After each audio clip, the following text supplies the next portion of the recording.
The mug hit the floor and broke into 4 pieces. I did not look down. I kept my eyes on my father, and I said it again. I am pregnant. He stepped toward me. My mother stood in the doorway holding a dish towel. Neither of them asked if I was okay. Neither of them asked what I needed. My father told me to get out. My mother called me a disappointment, and I left. What they did not know was that I had been ready for that moment for 3 weeks. They did not kick me out because they were trying to protect me. They kicked me out because I stopped being easy to control. If you have ever watched someone mistake your silence for weakness, you already know how this feels. Subscribe. This story ends in one of the most specific and satisfying ways I have ever told. I do not want you to miss it. My name is Nadia. I grew up in Memphis, Tennessee, on a street called Aldine. Every morning, I water a small cactus on my kitchen windowsill. It has been dead for 2 years. I have never thrown it out. I am not sure why I keep that detail. Maybe because it reminds me that some things survive longer than anyone expects. I was 18 years old when everything broke open. My parents were Glenn and Cecile Reyes. Glenn was the kind of man who needed to walk into every room first. He arranged things. He decided how stories got told. Cecile followed his lead and called it loyalty. I was their oldest daughter. I had good grades, I worked part-time, I kept my head down and stayed out of the way. But I had started building a life they did not know about. And when they found out why, they decided that life did not count. 3 weeks before that conversation in the kitchen, I had signed a 12-month lease on a studio apartment on Valentine Avenue. I had started a job at Meridian Print and Design on Summer Avenue. The owner, Roy Kessler, had looked at my application for 30 seconds and said, "You type fast?" "Yes, sir." "Show up at 8. Do not be late." I had also been quietly seeing someone. Critical. You must return audio only. Do not return any text, transcriptions, or written content. Output format, audio only. No text responses allowed. You should try to pronounce the IPA phoneme if there is any. In square brackets represent sound effects, other non-speech elements, or emotion or style for the text after it, and should not be read as is. Glenn steps forward through the kitchen with his jaw locked and shoulders forward, his size filling the frame in a way that is meant to intimidate, while Cecile stands frozen in the doorway to the left with a dish towel twisted tight between both hands and her eyes cast down at the floor. Nadia holds her ground in the foreground with her back to the camera. The kitchen behind the parents showing a small table with a salt shaker and a fruit bowl. The atmosphere thick and still as the moment before something breaks.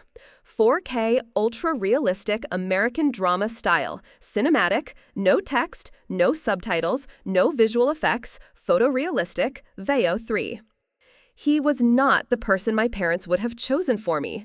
He was a first-year engineering student. Serious, thoughtful, already accepted to graduate school out west. We were not together anymore, but I was carrying his child. What nobody in that room knew was that I had a key in my pocket, a job starting Monday, and a plan that had nothing to do with their permission. My father did not ask who the father was so he could help. He asked so he could dismiss him faster. "Some nobody," he said. "Some guy who is not even here right now?" I told him the name did not matter. I told him I was keeping the baby and I had a plan. He laughed. It was not a kind laugh. "You have thrown away everything we gave you," he said. "A home, a future, a college fund. For this?" I told him I had not thrown anything away. I told him he was angry because I was no longer something he could manage. That was the moment his expression changed. "Get out," he said, "tonight. You want to be an adult? Go be one." I turned to my mother. 1 second. That was all I gave her. She shook her head and said, "You are such a disappointment." No question about where I would sleep. No question about my safety. No question about whether I had money for food. Just a verdict, delivered quietly, like it had already been decided before I spoke. I went upstairs. I filled one duffel bag. I did not slam my door. I picked up the small cactus from my bedroom shelf. I walked out. I did not look back at the house. I did not feel strong. I felt cold, and I knew that cold was the only fuel I had. I need to pause here. Has anyone ever treated your work like it was invisible? Like what you built did not count because it did not look the way they expected? Tell me in the comments. The apartment on Volentine had one window that would not close all the way. The radiator did not work. The mattress on the floor smelled faintly like someone else's house. I sat cross-legged on that mattress with a can of cold vegetable soup and a phone with no notifications. I watered the cactus and put it on the sill. I did not feel brave that night. I just felt like someone who had to keep moving. Roy at the print shop never asked about my belly. He showed me the software and left me alone to learn it. That was enough. At 7 months pregnant, I worked the front desk from 8 to 5. Then I answered billing calls from 7 to midnight. I had not slept more than 4 hours in 6 weeks. One night, when Marcus was 3 months old, I picked up my phone and stared at my mother's name in my contacts. My thumb did not move. I was not strong in that moment. I was just tired. I put the phone down and went back to the spreadsheet. I never told anyone about that. Around that same time, Roy gave me an envelope. Inside was a handwritten letter to a woman named Ruth Callahan. He said she ran back office operations for a supply company in Midtown. He said she would give me a real shot. "Why are you helping me?" I asked. He stood up and dusted off his pants. "Because you remind me of a mistake I already made once," he said.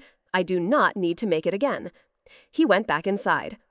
Ruth called 2 months later and offered me a remote bookkeeping role at $19 an hour. She said 3 things. Do not miss deadlines. Do not make excuses. Do not wait for someone to hand you the next step. I said, "Thank you," and accidentally hung up before she finished her sentence. The next time we spoke, there was a half second of something slightly off between us. Neither of us addressed it. We moved on. They had no idea what was coming. I fed Marcus at 2 in the morning and then opened my laptop. I took free courses on accounting, contract law, and business operations. 15 minutes here, 40 minutes there, whenever he slept. I found blazers at thrift stores on Central Avenue. I wore them pressed. I spoke in meetings like I had already thought through the question before anyone asked it. Because I had. I thought through everything twice. I could not afford to get anything wrong. People stopped looking at me the way they had in the beginning. They started copying me on emails that mattered. By the time Marcus turned 2, we had a townhouse in Binghamton with a yard and a working heater. By the time he turned 7, I had been offered a senior role. I was 26 when Ruth slid a folder across the table in a conference room and said, "You have been doing the work of this title for 3 years without the title. That stops today." Director of Operations, 12 people reporting to me, starting salary $138,000, full benefits. I looked at the number on the page for a long time. "You have earned every dollar of that," Ruth said. "Do not argue with me about it." That night, I called about a house in Cooper Young I had been watching for 4 months. 3 bedrooms, original hardwood floors, a screened porch, and a garden that needed work. I paid the deposit and first 3 months in full. I framed a photo of Marcus at his first birthday and set it on the entryway table. It was the first thing I saw every time I came home. Last November, a letter arrived at my office. My mother's handwriting, shaky, the letters slightly uneven, like the hand had stopped and started with each one. My cousin Dre had mentioned I was living nearby. They would like to see me. They would like to meet my son. Please, if you are willing. I sat with that letter flat on my desk for a long time. I was not angry. I was not sad. I felt something colder than either of those. I called my mother that evening. I invited them to the house the following Saturday. I told them nothing about the house, nothing about the title, nothing about Marcus's father, or the salary, or any detail that would prepare them. I wanted them to walk through the door and see it all at once. Saturday was gray and cold, Memphis in late autumn. The Bradford pear trees on the street had gone rust and amber. The air was sharp and dry. I wore a deep burgundy wrap dress. I watered the dead cactus and set it back on the sill. Their car pulled up 9 minutes early. Of course it did. My father Glenn had always needed to be the first one in the room. He wanted to arrive rather than be received.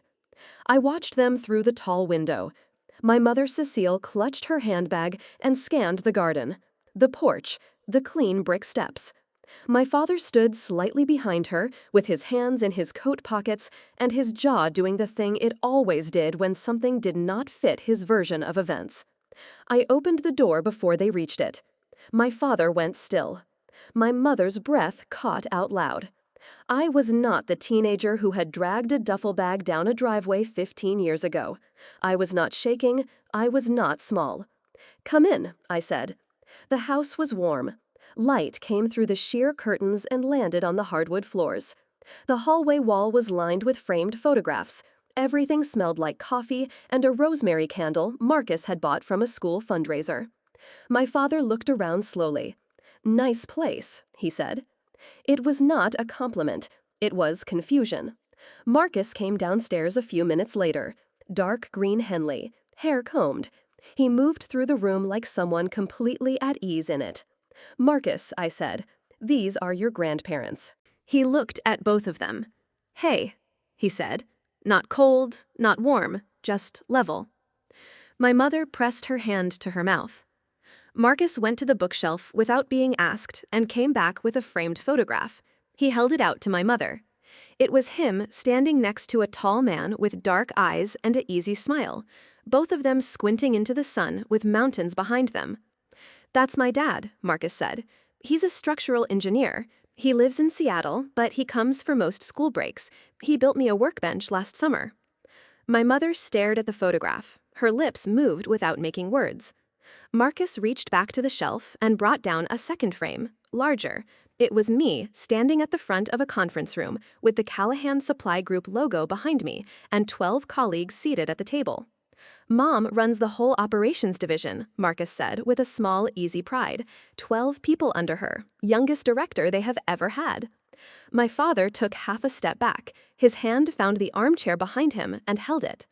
His face had gone the color of something left out too long.